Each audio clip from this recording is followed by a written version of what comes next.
I think castles are amazing because they have survived for hundreds of years, and it is great when they fit childhood ideas of what a castle should really look like, with a deep, big moat, round towers, and a bridge.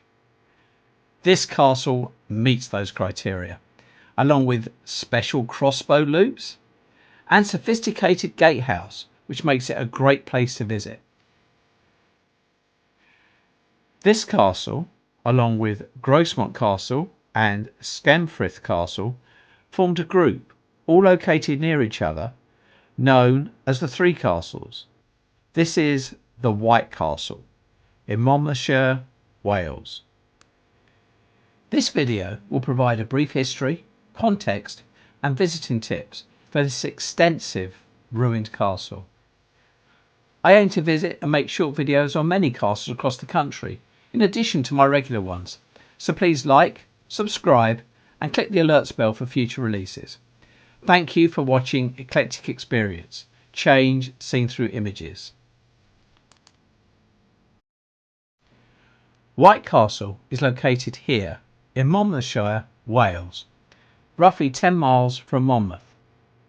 On this map from Historic Wales, the area enclosed by red is the castle, which is a Grade 1 listed building and also a scheduled ancient monument.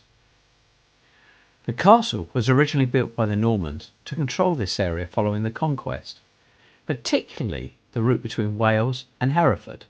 It was originally constructed of earth and wood, but sometime in the 12th century, probably around the 1250s to 1260s, it was rebuilt in stone, though there is some disagreement over the timing.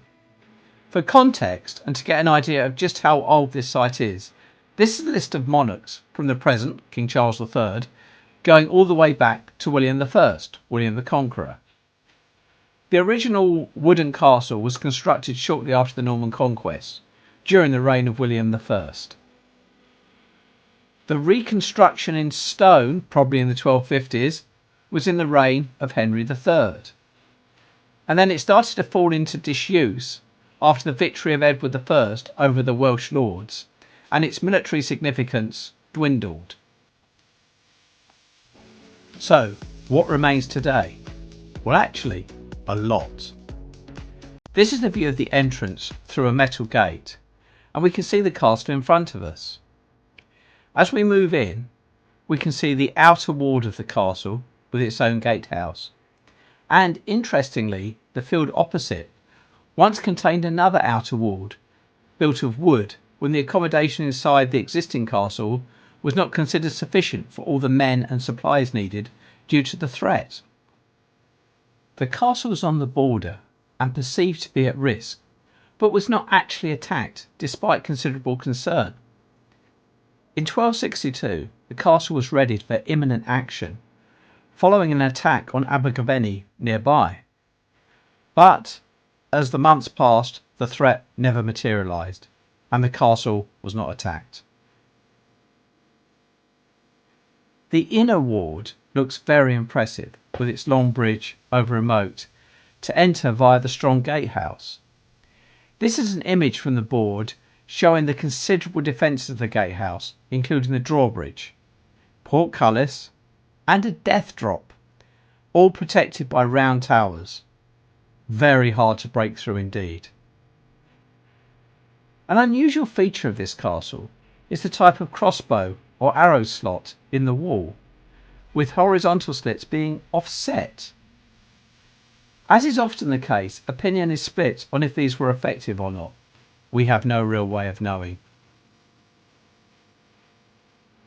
As we go through the gatehouse, inside the inner wall, almost directly opposite the main gate, is an arch. This was a postern gate. Interestingly, this is roughly where the entrance to the original castle was. When the castle was rebuilt and more space was required, the only flat-ish land available was actually on the other side of the castle, so the entrance was moved almost 180 degrees. Looking at a map, we can see the site of the old entrance, the new entrance to the inner ward, and then the area of the expanded castle. Looking up from the postern, we can see the ruin of a platform which looks like in the past visitors were actually able to access the battlements. Unfortunately, the gate up is firmly locked, but hopefully at some point it will be reinstated. So, why was this called the White Castle? Well, it appears it used to be covered in a white render that over the centuries has disappeared, not surprisingly. If we look at a notice board on site, we can see how it might have looked, with white walls, but also wooden tops to the walls and towers. It must have looked very intimidating to any would-be attacker. So what happened to it? After Edward I exerted control over Wales in 1282, the need for the Monmouthshire castles declined, as the threat of attack had diminished. White Castle, along with Grosmont and Skemfrith, slowly deteriorated. Eventually, the White Castle ended up in public ownership and is now administered by Cadw, along with the other two castles.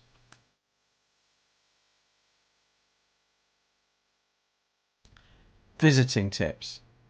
The castle is free to enter at any reasonable time, with limited car parking just outside the Green Gate. The interior of the castle is fairly easy to access. It's mainly over paths and a bit of grass. White Castle is an impressive structure. The building looks particularly impressive when looking at it from the water side and seeing the various reflections in the moat. It's well worth a visit. I hope you've enjoyed this video. Thank you for watching. Please like, click alerts for future releases and subscribe. Brought to you by Eclectic Experience. Change seen through images.